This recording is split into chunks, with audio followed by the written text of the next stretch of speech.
एक समय की बात है। एक गांव में गौतम बुद्ध का एक बड़ा आश्रम था। वहां एक प्रसिद्ध बौद्ध गुरु रहते थे और उन्हीं के आश्रम में एक शिष्य था जो बहुत बोलता था। हर समय इधर उधर की बातें करता रहता था।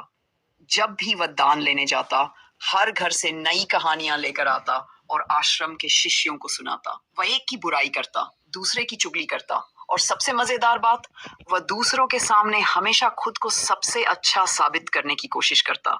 वह कहता, मैं सबसे बुद्धिमान हूँ, सबसे उत्तम हूँ, मेरा त्याग सबसे बड़ा है। उसका कहना था, मैं अमीर परिवार से हूँ, अगर मैं चाहता तो आरामदायक जीवन जी सकता था, लेकिन नहीं, मैं यहाँ सत्य और आत्मज्ञान की खोज में हूँ।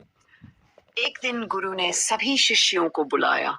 गुरु बोले, आप सभी को अगले 1 महीने के लिए कोई संकल्प लेना है।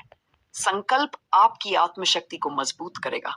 सभी ने अपने अपने छोटे बड़े संकल्प लिए, लेकिन उस बातूनी शिष्य ने सोचा, मैं तो सबसे बड़ा संकल्प लूंगा। वह गुरु के पास पहुंचा और बोला, गुरुदेव, मुझे कोई बड़ा संकल्प दें, ऐसा संकल्प जो मेरी महानता को सिद्ध कर दे। गुरु मुस्कुराए, क्या तुम मेरे दिए गए संकल्प को निभा पाओगे? शायद नहीं। शिष्य ने तुरंत कहा, नहीं गुरुदेव, मैं आपका हर संकल्प निभाऊंगा। गुरु ने कहा, ठीक है, तो तुम्हारा संकल्प यह है कि अगले 1 महीने तक चुप रहो, मुंह से एक शब्द भी मत बोलो। शिष्य चौंका, बोला, गुरुदेव, ये कोई संकल्प है? ये तो बहुत आसान है, मैं इसे आसानी से कर सकता हूँ। गुरु ने कहा, तो पहले इसे पूरा करके दिखाओ। शिष्य ने गुरु की बात मान ली और चुप हो गया। पहले दिन चुप रहना आसान लगा, लेकिन दूसरे दिन मन में बेचैनी बढ़ने लगी। तीसरे दिन वह और परेशान हो गया।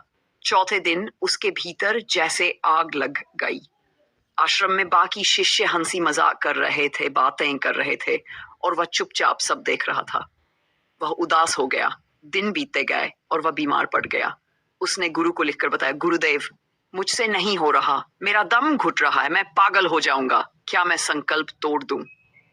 गुरु मुस्कुराए, बोले, संकल्प तोड़ने के लिए ही होते हैं, लेकिन जो उन्हें निभा लेता है वही अपनी आंतरिक शक्ति को बढ़ाता है। अगर तुम इसे नहीं निभा सकते हो, इसे तोड़ दो, लेकिन याद रखना, अगर तुम आज इस छोटे से संकल्प को नहीं निभा पाए तो अपनी बाकी की जिंदगी कैसे संभालोगे? गुरु की ये बात शिष्य के दिल में लग गई। उसने अपने आप को कुटिया में बंद कर लिया।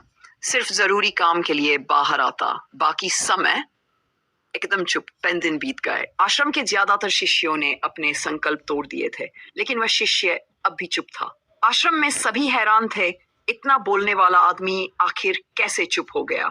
फिर वह गुरु के पास गया, लिखकर कहा, गुरुदेव, मैं बाहर से चुप हूं, लेकिन भीतर मेरे अंदर बहुत शोर है, बहुत सी आवाजें, सवाल, शिकायतें।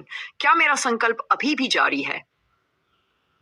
गुरु ने कहा, जब तक ये आवाजें तुम्हारे मन में गूंज रहे, तुम्हारा मन बोलता रहेगा, तुम्हें इन आवाजों से दूर जाना होगा। अगले ही दिन शिष्य जंगल चला गया। दिन बीते गए, 1 महीना भी पूरा हो गया, लेकिन वह वापस नहीं लौटा। सभी डर गए, कहीं जंगली जानवर ने उसे खा तो नहीं लिया। गुरु शांत थे, शायद उसे मिल गया है जिसकी उसे तलाश थी।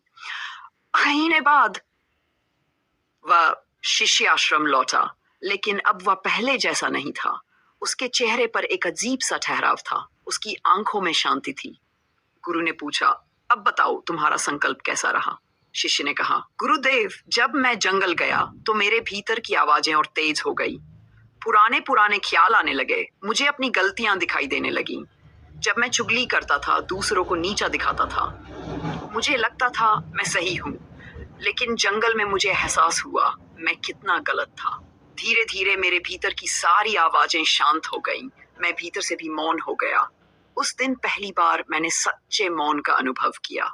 गुरु मुस्कुराए और बोले, तुम्हारा संकल्प सफल रहा, अब तुम सच में मौन को समझ पाए हो। इस कहानी ने क्या आपके दिल को छुआ? तो इसे दूसरों तक पहुंचाएं और उन्हें भी मौन की शक्ति समझने का मौका दें।